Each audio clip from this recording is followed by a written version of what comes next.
Hello everyone, welcome. My name is Chef Ranwa from Mitch Kitch. It's a pleasure with you guys here joining us today. We're going to be treating you to a specialty here that we created for our clients.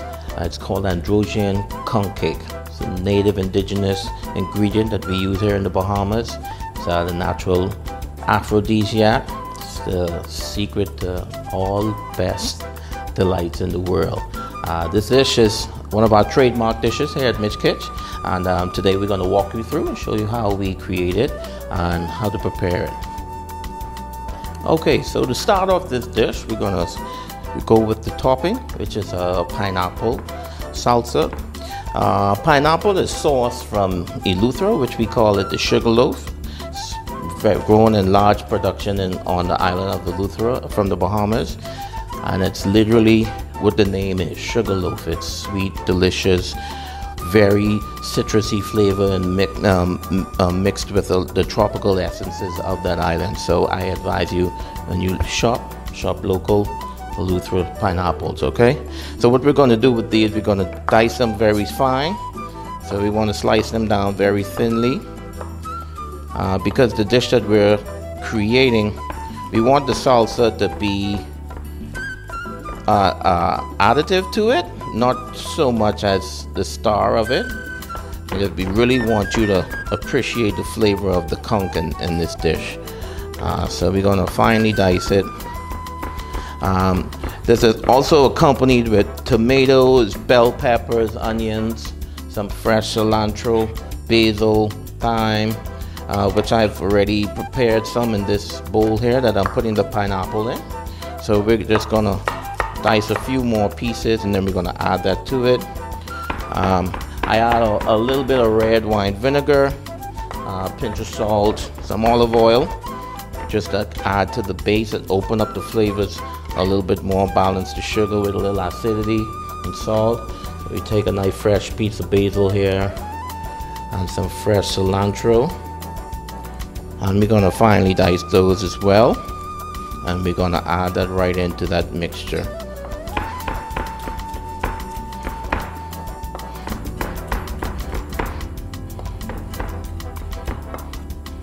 And just like that, you have your pineapple salsa. Oh man, as we mix this, you guys should smell the aromatics that are coming out here. The acidity is breaking down the onions and tomato, the fresh basil and cilantro. It's just amazing. Boy, don't worry, Mitch Kitch will be the first to create smell-o-vision. You have to smell this. This is phenomenal. Look at the vibrant colors. It's just beautiful. Can't wait to taste this. Alright, so we give this a nice good mix, and that'll be enough for that. We're going to put this to the side and start on the construction of our conch cake. Okay.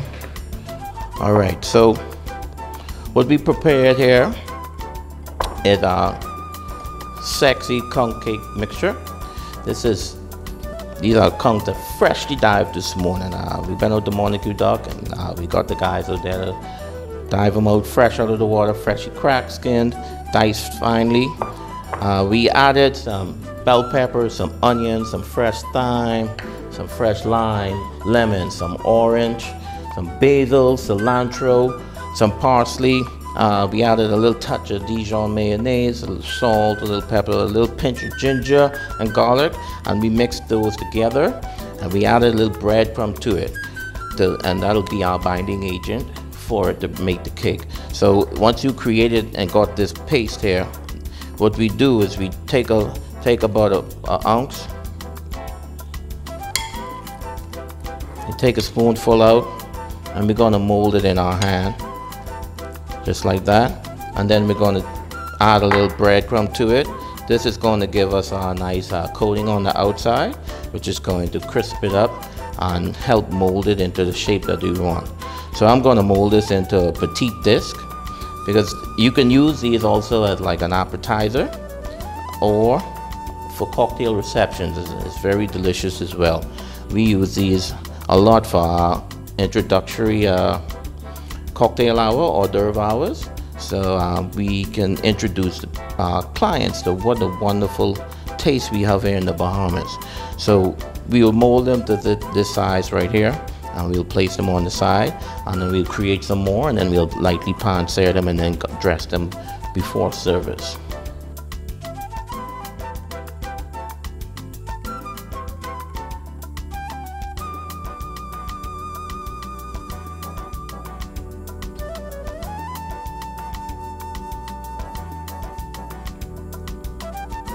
So now that we have our conch cakes nicely molded, we're gonna arrange them on a plate. As we prepare our frying pan, we're gonna put some oil in it. I prefer using like a lighter oil, like a safflower or maybe a peanut oil, because you don't want it too heavy, whereas your conch cake will absorb too much of the oil. It's going to be a medium-high heat. That's going to give a nice quick searing and crusting on it, because the conch is very fresh and delicate, so we don't want to overcook it. We want it to be a perfect medium, so you get the nice rich juices of that. So now we're going to head over to the stove to give these a beautiful searing. So now that we are starting our searing process, we want to bring your oil to a medium-high temperature. You want a plate with a little napkin on the side, so that when you finish searing, I could remove any excess fat once you've completed. So we're going to add them in one at a time, and when we add them in, we go in a clockwise rotation, so that you keep an idea of which one you put in first, so you can manage which one to turn appropriately. So you set them in.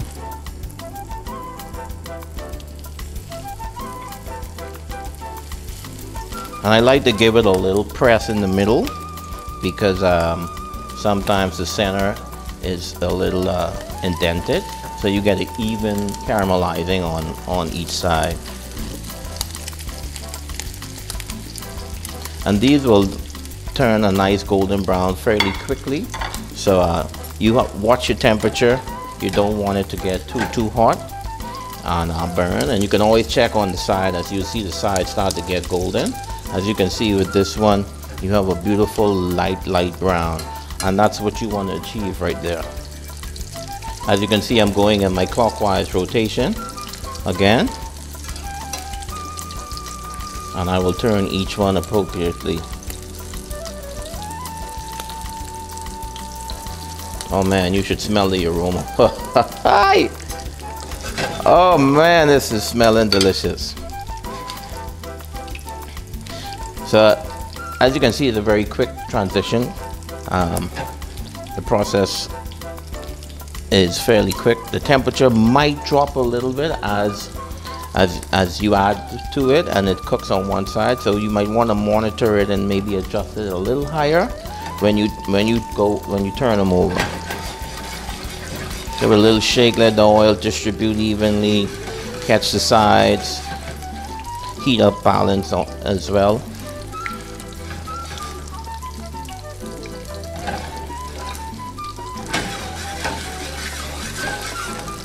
And just like that, the babies are ready.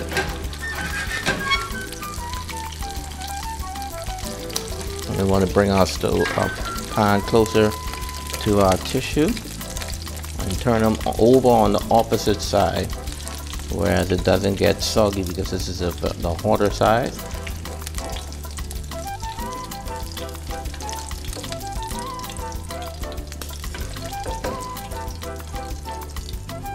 And we want to let these rest for about 2 to 3 minutes before we plate, okay? So what we'll do is we'll put them to the side. We turn our stove off, and we're gonna pull these back over to the side to our cutting board, where we'll start to set up our plate, which we're gonna plate it on and put the appropriate dressings and salsas on it. So I'll show you how we plate those right now.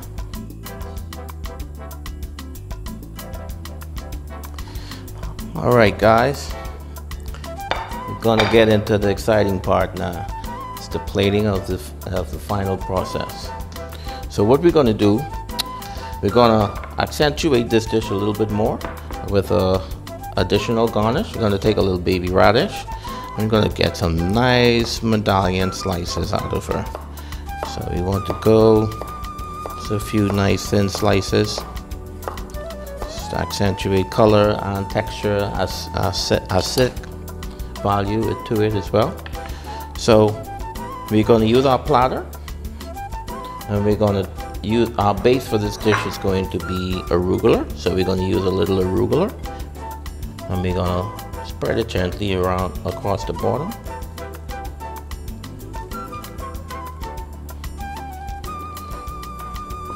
Then we're going to use our delicious conch cakes, and we keep them on the plate as we garnish them, because you don't want to put them on your platter for the finishing touch and maybe sauce drain on the side or some of the topping drips aside. So we garnish on a separate plate before we put on our final platter.